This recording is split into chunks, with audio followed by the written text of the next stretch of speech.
Does your dog have the face of a chaser of parked cars? You know, the big eyes and the pushed-in face? I think we know who we're talking about. The body type is called brachycephalic, but if you have a dog like that in your life, I bet you already knew that.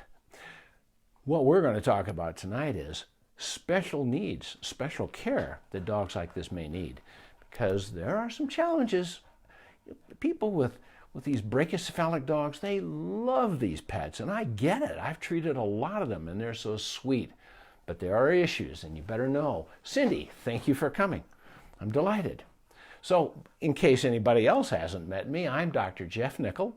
I'm a veterinarian, and I'm residency trained in veterinary behavior medicine with many years of experience in general practice that includes things like airway disease, such as these Boston Terriers, English Bulldogs, French Bulldogs, Pekingese, Pugs, Bostons. I think I said those.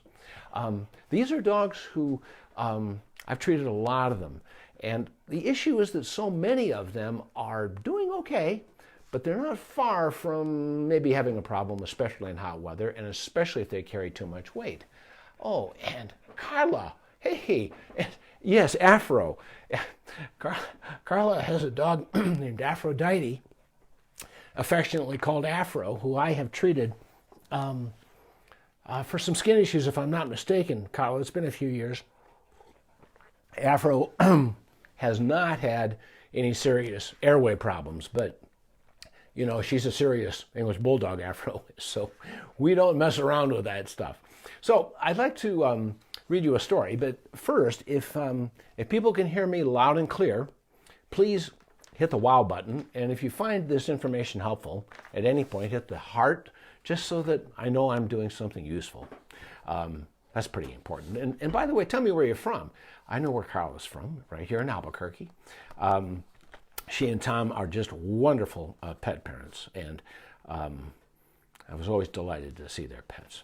So I want to start with a story, and this one's pretty useful because it brings to light a few of the valuable things that, oh, Patty. And by the way, you know what, tell me if you've got one of these brachycephalic pushed-in face breeds, tell me what breed it is. That'll be helpful as well. Some of them face bigger challenges than others, and that includes skin problems, and in the bigger ones, some orthopedic. And this story here will bring a few of these to light. This is a dog named Chester, 5-year-old English Bulldog, owned by an elderly lady named Ethel, and they live in an apartment with no yard at all. And you could think, well, that might have been a mistake on her part. But, you know, we fall in love with our pets, don't we? And it's, you know, you can look back and say maybe a different choice would have been different results. And, well, let's go into this with our eyes open, but we're going to play the hand we're dealt with Ethel and Max. So anyway, when he was a puppy, she took him to obedience class, and he actually did pretty well. So got off to a pretty good start.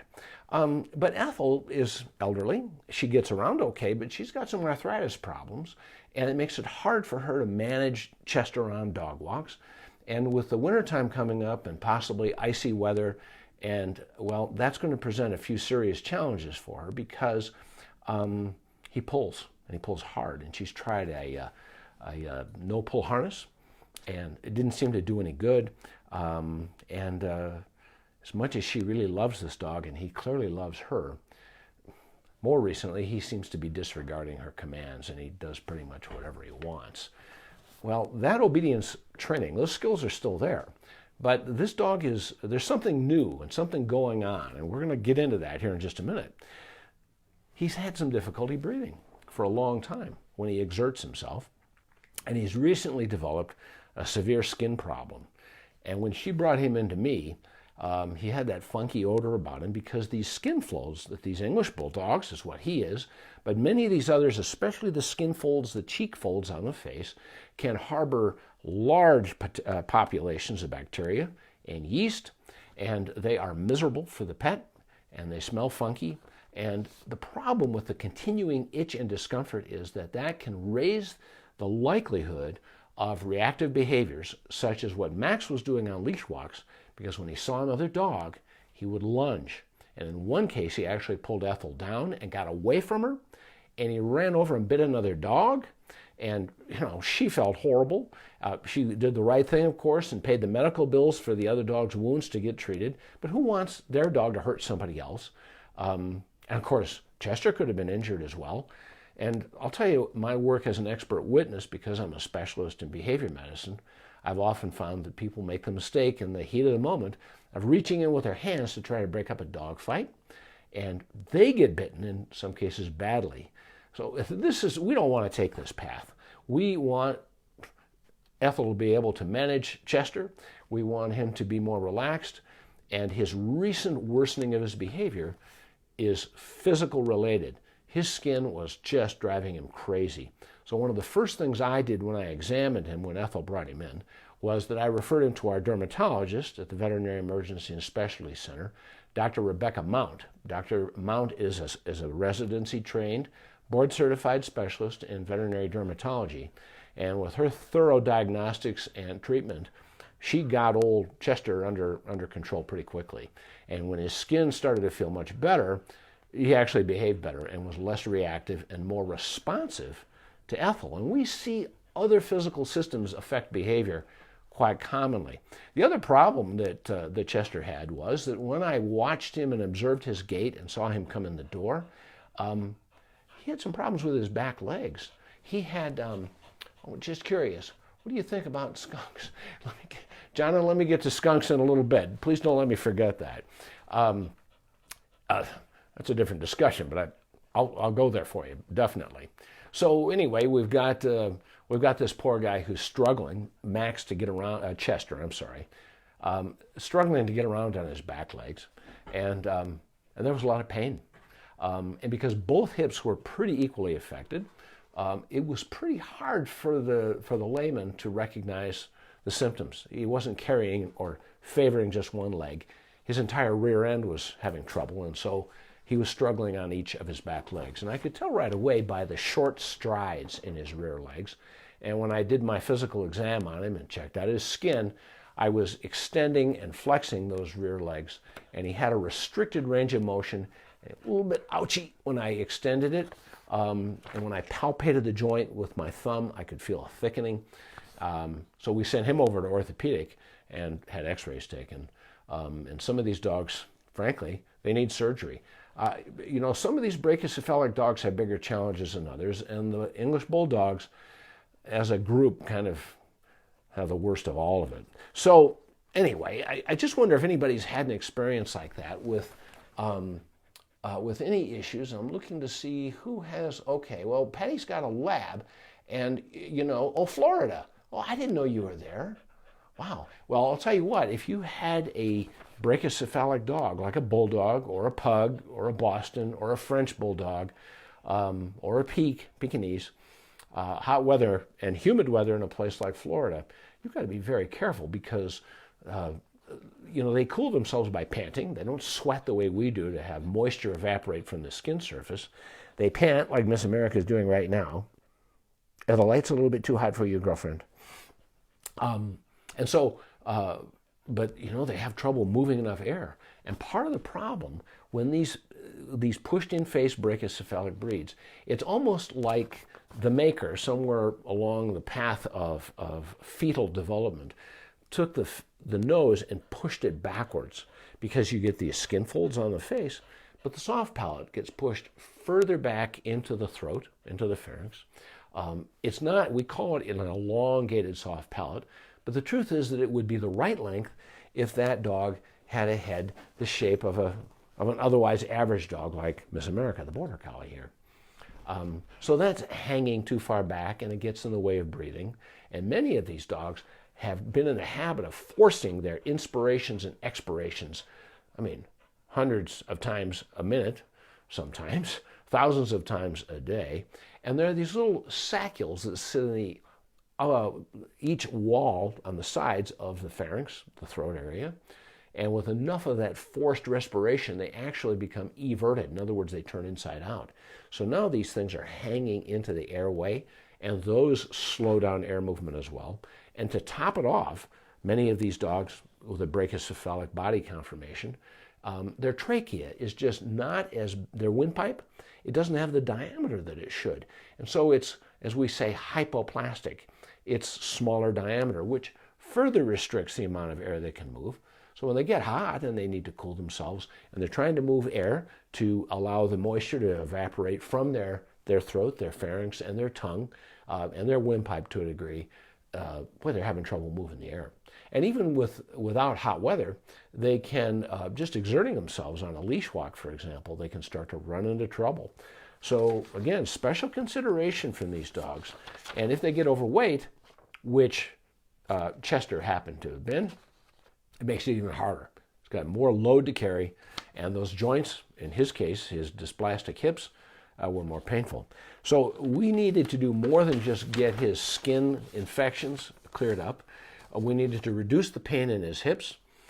We needed to reduce his weight to make life easier for him. And he actually became a lot simpler for Ethel to manage. Well, so here he is. I mean, he's still going to tend to look at other dogs on leash walks and swap body signals with them, interpreting their postures, and they're interpreting his, and everybody has a leash on, which can frustrate a dog of any breed. They see another dog, and that they really need to do because, well, they're a highly social creature. And if we didn't use leashes, of course, we wouldn't be responsible pet parents, and our dogs would be getting hit by a car and the rest of it. But what would be exceptionally unlikely if we didn't use leashes would be dog fights. Because when they are free to interact without the restriction of a leash, then they can posture and maneuver and engage and disengage and settle a little political discussion and do some rear end sniffing and a little competitive urinating, and they move on their way. But our leashes, well, there's some unintended consequences in that safety tool that we use with our dogs, and that is that we're preventing them from interacting. And so they feel trapped by the 6-foot radius of that leash, and they end up, are you having a nap right now? And they end up swapping some really bizarre body signals, not just their facial expressions, many aspects of body signaling between dogs. And so consequently, they'll lunge, and they can become aggressive where they, without the leash, they wouldn't be. And so that's what Max was, I'm sorry, I keep calling him Max. That's what Chester kept doing. He kept lunging at these other dogs, and here's Ethel, a little bit frail, arthritic hands, and she lost control of this dog. And one of the problems that she'd been to dog trainers who tried to help her, but they were trying to use things like collars, and including punishment collars like choke chain and a prong collar, to control this dog. Well, there's a downside to that stuff, because what we're doing is we're punishing a behavior by, pulling on a choke chain or a prong collar and causing some discomfort around the neck. Well, they've got plenty of skin, but, Chester had a narrowed windpipe. Well, that could cut off his ability to breathe and actually put him into a crisis. But furthermore, any dog that you punish for lunging on a leash, you can diminish the behavior with the punisher, but what you can't do with it is teach the dog what you want her or him to be doing instead of the punished behavior. In other words, you can reduce the frequency of that behavior you don't like, but the dog still doesn't know what he's supposed to do instead. And, they have a lot of energy, and they've got a lot of motivation because they're reading the body signaling of that other dog. What the heck are they supposed to do? So, punishers, you got to be careful. It seems like a great, quick, simple solution, but it's really not very helpful to the dog. So I had Ethel start to work on teaching her dog to target, to a target stick, which is a different Facebook Live, get immediately reinforced by a click, and then rewarded with a treat. And by the way, before going through that ritual of earned reinforcers for Chester, I had her create distance from the other dog. So if you're on a leash walk with any dog and it starts to react, the first thing you need to do is, number one, ignore. If you reprimand or respond at all to the dog, any dog comes away believing that they earned that interaction with their leader, and that's actually what you wanted, which obviously you don't. You want the dog to abandon that nonsense. So you immediately ignore, turn on your heel, and create distance. And with greater distance from the arousal trigger, then the dog has less arousal.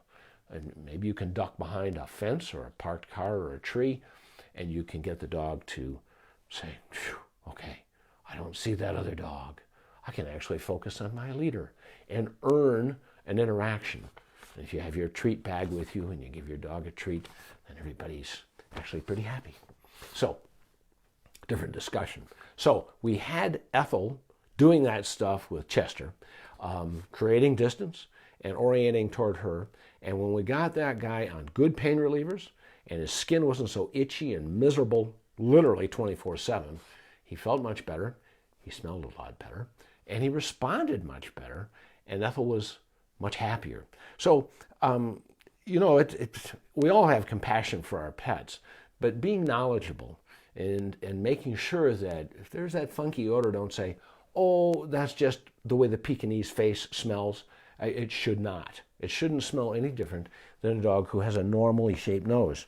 Show everybody your nose, girlfriend. Look, do you see? This is a border collie with actually a natural canine nose, not like the maker pushed it backwards. So anyway, let me tell you briefly about a study done by the Public Library of Science called PLOS One. It was published in that journal, and the Journal of the American Veterinary Medical Association put a summary of it in there, and it was about these brachycephalic dogs. And it turns out the survey of their people, of the pet parents of these dogs, 1/5 of those dogs had already had surgery related to skin and respiratory disease. And even when we take the excess weight off these dogs, we sometimes have such thick skin folds on their face that the only way to get ahead of those smoldering skin infections is to surgically remove that great big fold. And they actually look much better. Pardon me.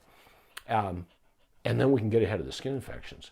Some of them, especially the female big bulldogs and some of the smaller brachycephalic breeds, will have a skin fold around the vulva. And that area can get nastily infected with bacteria and yeast. And we love to make that simpler too. Sounds like a drastic surgery. It is not. And many of them too, if you look at their nostrils are sort of pinched together.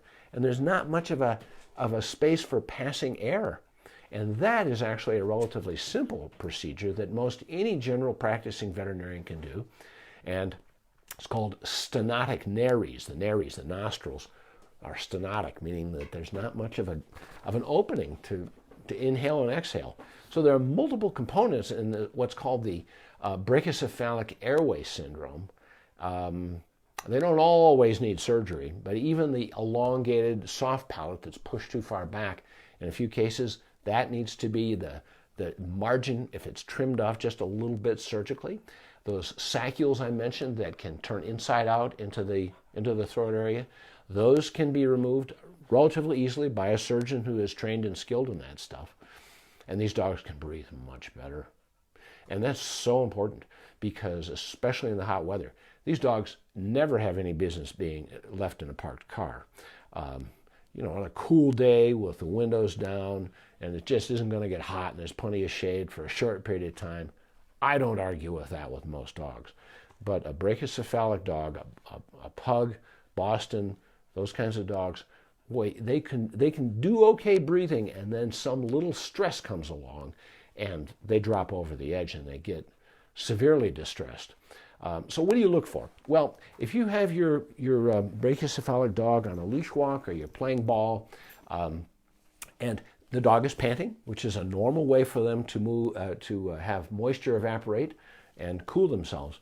If you notice a purple tinge to the tongue, that dog's not getting enough oxygen to its blood.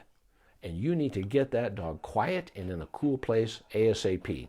You can take isopropyl rubbing alcohol, same stuff you can buy at any pharmacy, right off the shelf. And you can put it on gauze pads or cotton balls between their foot pads. That can really help to cool them quickly. A little cold water doesn't hurt either. And the other thing that you can do is get them in the shade. And if they cool down quickly, then you're fine. Otherwise, go to the emergency clinic ASAP. The other thing that is noticeable very often when I've treated these cases with heat stroke in the summertime, I've often found them to have this thick, ropey saliva hanging off their lips. Yeah, dogs spit, especially the ones with the big lips, right? But it's this thick, long, ropey saliva. And the reason that it gets like that is the dog's becoming dehydrated, and its saliva is not that liquid. It's gotten more like, like glue. It's gotten thick, and it hangs in these ropes. That's a bad sign.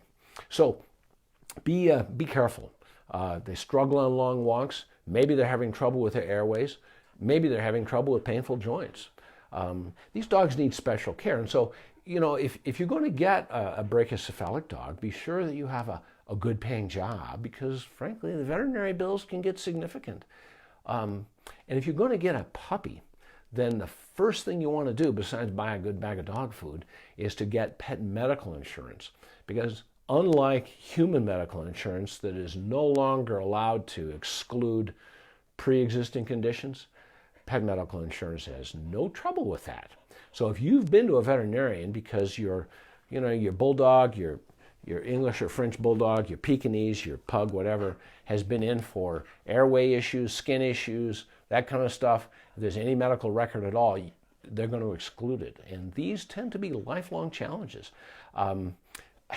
Gosh, I'm so serious about helping people to avoid this stuff or be aware of it. I'm not saying you shouldn't have these dogs, but you just need to be careful and be aware.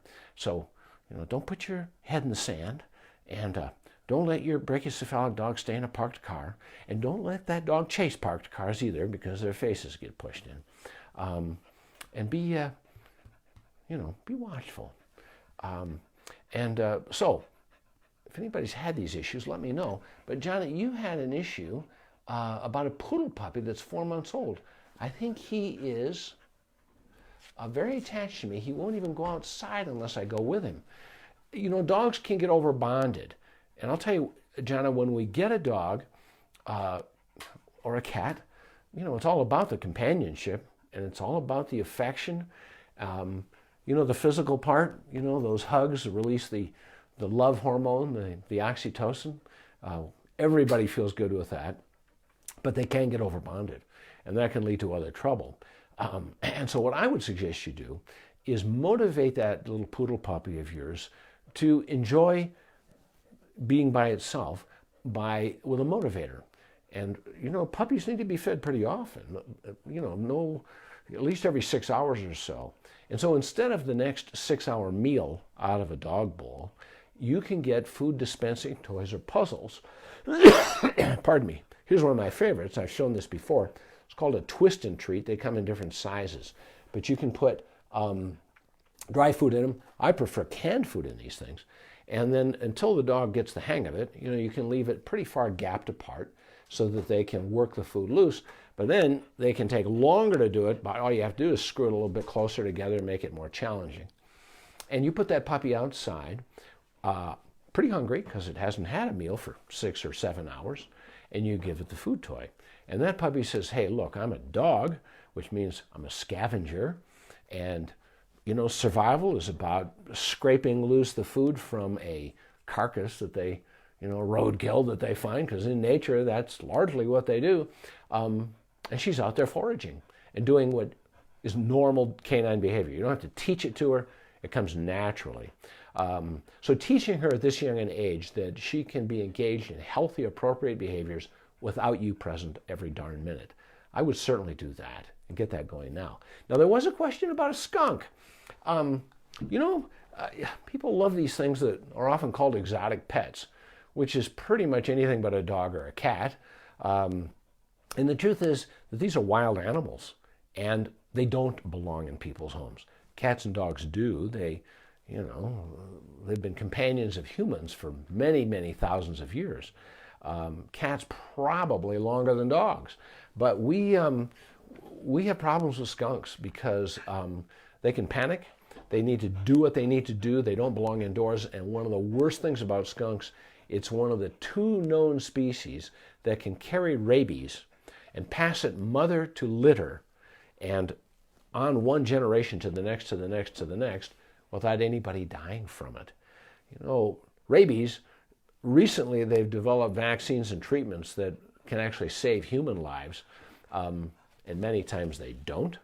but it's, generally speaking, it's a fatal disease if you start to show symptoms, because it invades the neurons in the brain and other parts of the body as well. But skunks just carry it. So if you adopt a skunk, even if you get it from a reputable source, you don't know that that skunk isn't carrying rabies.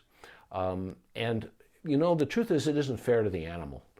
They don't belong inside. And yes, you can have their anal glands removed, what's called descenting surgery. You're taking a lot of chances. And, you know, these exotic pets are great fun to talk about and blog about them and go to chat rooms and, you know, great conversation starter when you have visitors.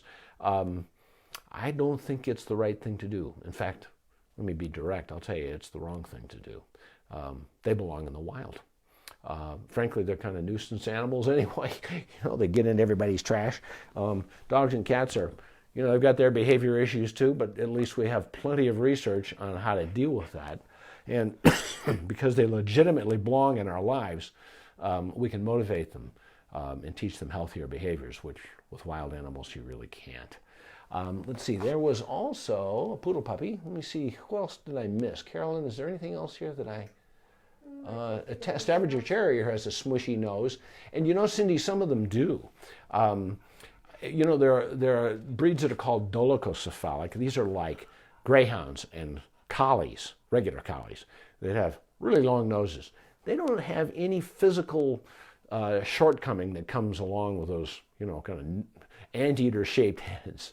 And then you've got dogs like Miss America, who keeps on flopping over and taking a nap on me here. But she has, you know, an average size beak, and that's called normocephalic or normocephalic.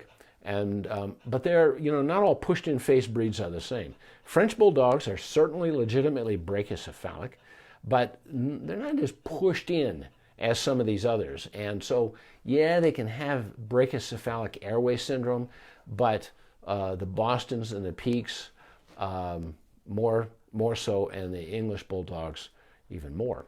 I had a English bulldog in my exam room for a behavior consultation. These folks have this English bulldog and they have a French bulldog who are fighting horribly.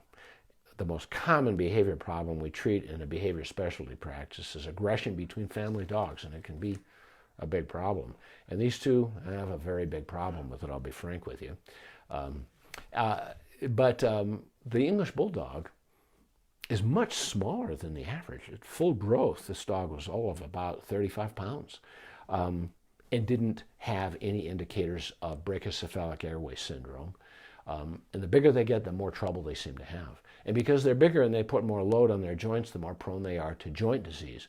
Hip dysplasia is very common in that breed, but it isn't the only orthopedic problem that they can develop. If you're going to have an English bulldog, you better be super careful and observant. So that's what I have to report. If anybody has any other questions, you're very welcome to go to my Facebook page, facebook.com/Dr. Jeff Nickel. And if you want, Miss America, would you say hello to our friends before everybody signs off here? Well, sit back up next to me. That's a big girl. There you go. There's Tony. Gaston's over here sitting on a textbook. And if you go to my website, drjeffnickel.com, drjeffnicol.com, then you can subscribe. And if you subscribe, it costs nothing. And you'll get my free at-home pet first aid and CPR guide for pets. But when you subscribe, what you'll get every week in your email, every Tuesday morning, will be the previous week's Facebook Live, so you don't have to tune in and watch it. And you get my weekly blog, which is also my newspaper column in the Albuquerque Journal that came out just a few days previously. So you can get that stuff automatically on Tuesdays. So thank you for coming. I'll be back next week on Thursday evening, which will be the 14th at 6 p.m. Mountain Time. And the following week, we're going to be going back to the subject of separation anxiety. I haven't decided what we're going to do next week, but the week after that, we're going to be talking about separation anxiety and this wonderful new device called the Calmer Canine that does not use medications, but instead adjusts the neurons in the fear center of the brain. That's in a couple of weeks. And some of the things that we ought to be talking about as well is some of the other destructive problems that dogs and cats can get into when they're home alone. So where there's so much to talk about behaviorally and physically. And we'll do our best to help everybody any way we can. And if there are special issues that you think Facebook Live could be dedicated to, send it to me on my Facebook page, because what I'm really trying to do is provide a service. So thank you for tuning in. Miss America, say goodbye to our friends. Tony, Gaston, you're still sitting on a textbook. Nobody can see you over there. I'm Dr. Jeff Nickel.